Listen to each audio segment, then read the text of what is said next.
सार वचन राधा स्वामी वार्तिक भाग दूसरा। वचन 76। चाह की जड़ काटनी चाहिए, क्योंकि जिस बात की यह चाह करता है और वह पूरी नहीं होती तो बहुत तकलीफ पाता है। जो काम करे उसकी मौज पर करे, अपना अहंकार न करे, पर इस वचन की बारीकी को समझना चाहिए, नहीं तो करनी से ढीला पड़ जाएगा। यह बात पूरी जब हासिल होगी जब मालिक का दर्शन उसको प्रत्यक्ष होगा। बिना दर्शन यह हालत नहीं आवेगी। यह गति संतों की है कि सब में उसको प्रेरक देखते हैं। जगत का तमाशा संतों को खूब दिखता है, दूसरे की ताकत नहीं है। वचन 77। जिन लोगों को गुरु नानक या किसी और संत की टेक है और उनका वचन मानते हैं, उनको गुरु और संत के घर का जानकर उन्हीं से सतगुरु यह कहते हैं कि गुरु नानक या और संत को अपना पिता समझो और उनका वचन मानो। पिता का काम पालन पोषण करने का है, जैसे कि पुत्री को पिता पालता है और सब तरह से उसकी खबर लेता है। पर जब उसको पुत्र की चाह होती है तब उसको पति के हवाले करता है। पिता के घर में पुत्र नहीं हो सकता है। इसी तरह से गुरु नानक और संत कहते हैं कि सतगुरु खोजो। जो प्राप्ति सचखंड और सतनाम की चाहते हो, यह कहीं नहीं कहा कि ग्रंथ और पोथी की टेक बांधो तो तुमको सचखंड मिलेगा। इस जन्म में तो संतों के घर के और उनके टेकी कहलाए, और जो उनका वचन न माना यानी सतगुरु वक्त का खोज न किया तो 84 में जाओगे। इतना समझाना संतों के घर के जीवों को है, और जो पंडितों के किंकर हुए वह संतों के घर के न रहे, उनसे कुछ कहना नहीं चाहिए, वे माने चाहे न माने। वचन 78।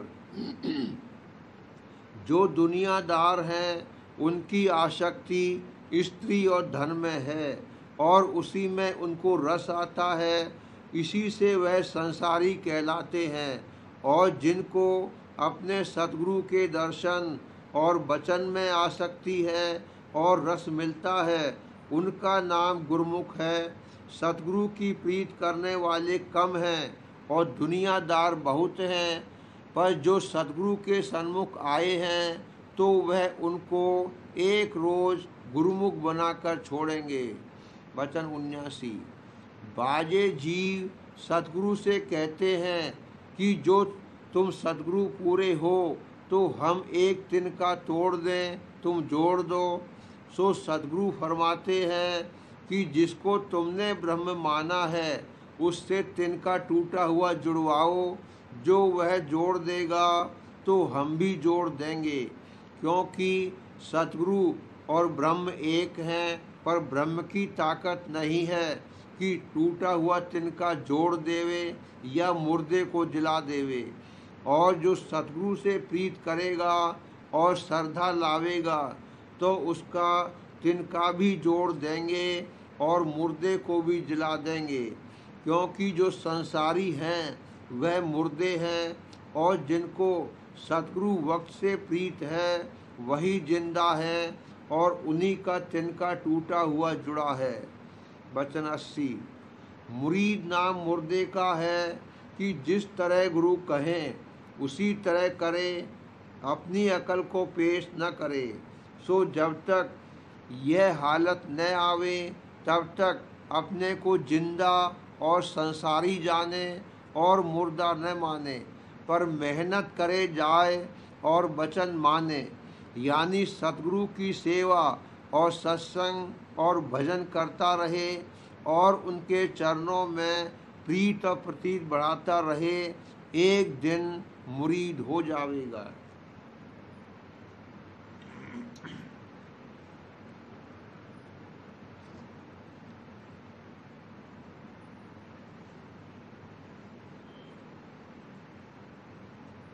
प्रेम पत्र राधा स्वामी, दूसरा भाग, सिलसिला वचन 11। जो कोई दरियाफ्त करे कि बिना पूरी करनी कराने और कर्मों के काटने के राधा स्वामी दयाल दया और मेहर से कैसे जीव का उद्धार करते हैं, तो जवाब उसका ये है कि वे अपनी दया से संचित और प्रारब्ध कर्मों को उनका भोग जल्द जल्द करा के और फल उनका मन भर की जगह सिर भर में भुगता कर बहुत से इसी जन्म में कटवा देते हैं।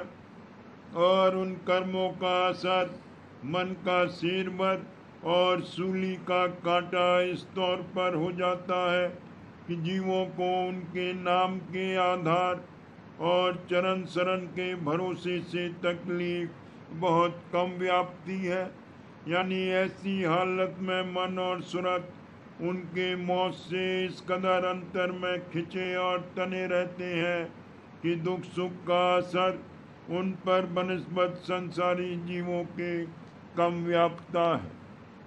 क्रियामान कर्म का बंधन शरण वाले जीवों को बहुत कम या बिल्कुल नहीं होता है, क्योंकि जो काम कोई आशा धर के वे करते हैं उसमें मौज को निहारते रहते हैं, और चाहे उनका मौज के साथ मुआफ़कत करे या न करे, वे अपनी मेहर से उन कर्मों के नतीजे यानी मतलब को इस तौर पर मोड़ देंगे कि जिसमें जीवों का परमार्थी फायदा निकले और दुनिया का भी काम जिस कदर जरूरी और मुनासिब है औसत दर्जे पर बनता चला जावे, और उनके मन का बंधन उसमें ज़्यादा न होने पावे, और सत्संग करा के जीवों के मन में से दुनिया की फिजूल चाहे और आशा और मंशा घटाते चले जाते हैं। इस रीत से क्रियामान कर्म उनको बांध नहीं सकते। जो मेहर से उन जीवों से भक्ति और प्रेम की करतूत जैसे सत्संग और सुमिरन और ध्यान और भजन और वाणी का पाठ और संत और साध और प्रेमी जन की तन मन धन से सेवा कराते जाते हैं, इससे उनके मन और सूरत दिन दिन माया और उसके पदार्थों से उपराम होते जाते हैं। यानी इंद्रियों के घाट से हटकर दिन दिन ऊंचे की तरफ चढ़ते हैं और अंतर और बाहर दया और मेहर के पर्चे पाकर प्रीत और प्रतीत बढ़ती जाती है, और राधा स्वामी दयाल के दर्शन और उनके धाम में पहुंचने की उमंग जागती जाती। इस करनी के फल का कुछ हिसाब नहीं हो सकता। यानी दिन दिन उन जीवों का प्रेम बढ़ता जाता है और काल और कर्म और माया के घेर से उबार होता जाता है, और संसारी चाह और करतूत दिन दिन घटती जाती है, और उसके भोग और पदार्थों से चित्त हटता जाता है। इस तौर से जीव के सच्चे उद्धार और उबार में किसी तरह का शक और संदेह बाकी नहीं रहता, और जो जीव की सच्चे परमार्थी है और राधा स्वामी दयाल की शरण में आए हैं, वह ऊपर की लिखी हुई बातों की जांच कर सकते हैं और अपनी हालत दिन दिन बदलती हुई कुछ अरसे के अभ्यास के बाद देखकर और राधा स्वामी दयाल की मेहर और दया की परख करके निश्चय इस बात का कर सकते हैं कि जरूर सुरक्षित मार्ग का जिस कदर बन सके अभ्यास करके और राधा स्वामी दयाल के चरणों की शरण दृढ़ करके उनके जीव का सच्चा कल्याण और उद्धार मुमकिन है। राधा स्वामी मत में कोई काम जब्र और कठिनता के साथ नहीं कराया जाता।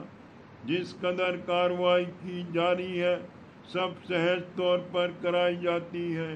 किसी चीज का जबरदस्ती त्याग नहीं कराया जाता और न किसी बात को जबरदस्ती मनवाया जाता है, और न कोई काम ताकत से ज़्यादा कराया जाता है। जिस कदर जिसकी उमंग है उसी कदर वो कार्रवाई करता है। खुलासा ये कि कुल कार्रवाई परमार्थ की इस मत में जीवों की श्रद्धा और उमंग और शौक और प्रेम पर मुनहसर है। सच तो ये है कि ऐसा ऊंचा और सच्चा और पूरा मत और ऐसा गहरा और धुर पहुंचाने वाला अभ्यास आज तक कहीं और किसी वक्त में ऐसी आसानी के साथ जैसी कि अब राधा स्वामी दयाल ने कर दी है प्रकट नहीं हुआ। इस मत में कुल जीव कुल कौमों और मुल्कों के शामिल हो सकते हैं और उसके अभ्यास की कमाई थोड़ी बहुत करके राधा स्वामी दयाल की दया लेकर सहज में बगैर ज़्यादा मेहनत और तकलीफ के इसी जन्म यानी जिंदगी में अपनी मुक्ति और उद्धार का सबूत पाकर थोड़ी बहुत शांति और आनंद और निश्चिंताई हासिल कर सकते हैं। ये मत और ये अभ्यास कुल मालिक राधा स्वामी दयाल ने आप संत रूप धारण करके इस दुनिया में प्रकट किया और जो कि कुल रचना के सच्चे माता पिता हैं और सब जीवों का हित उनको बराबर मंजूर है। इस वास्ते यही मत और यही अभ्यास कुल जीवों के वास्ते जारी फरमाया, यानी कुल मुल्कों के जीव इसमें शामिल होकर सहज में इसकी कार्रवाई और कमाई करके अपना उद्धार कर सकते हैं।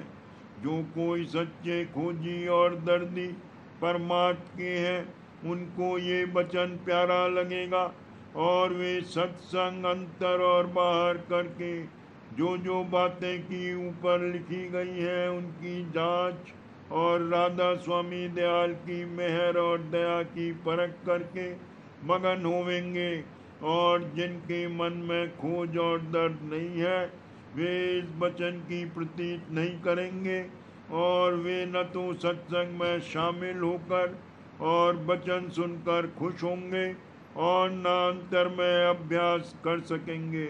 फिर उनको जांच और परख कुल मालिक राधा स्वामी दयाल की मेहर और दया की कि जो वे जीवों पर कर रहे हैं कैसे हो सकती है और फिर राधा स्वामी मत और उसकी अभ्यास की बड़ाई का यकीन कैसे हो सकता है।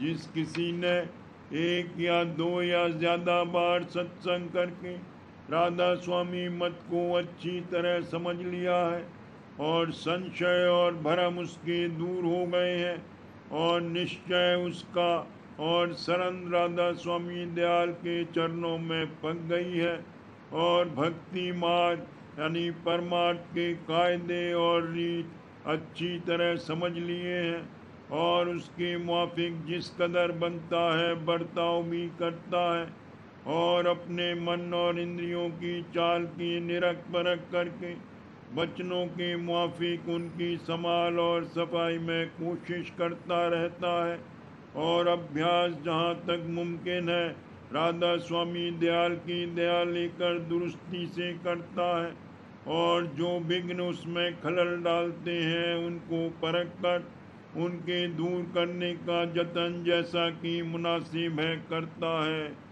और अंतर और बाहर थोड़ी बहुत मेहर और दया राधा स्वामी दयाल की अपने ऊपर परखता है। उसको ज़्यादा ज़रूरत सत्संग में आने की नहीं है क्योंकि उसको वाणी और वचन के पाठ और अंतर के अभ्यास और वचनों के मनन और विचार से वो फायदा हासिल हो सकता है जो सत्संग में प्राप्त होगा। लेकिन जब उसका दिल चाहे और मौका मिले तब उसको इख्तियार है कि सत्संग में शामिल होकर उसका आनंद और विलास हासिल करे। जो लोग की बहुत दूर देश में रहते हैं उनको चाहिए कि एक बार तो जब और जैसे मौका मिले जरूर सत्संग में शामिल होवें और जो ये मुमकिन न होवे तो उन सत्संगियों का जो एक या दो बार सत्संग में शामिल हो चुके हैं सत्संग करके अपने संशय और भ्रम दूर करावें और प्रीत और प्रतीक चरणों में राधा स्वामी दयाल के बढ़ावें और पोथी सार वचन वगैरह को समझ समझ कर अक्सर पढ़ते रहें।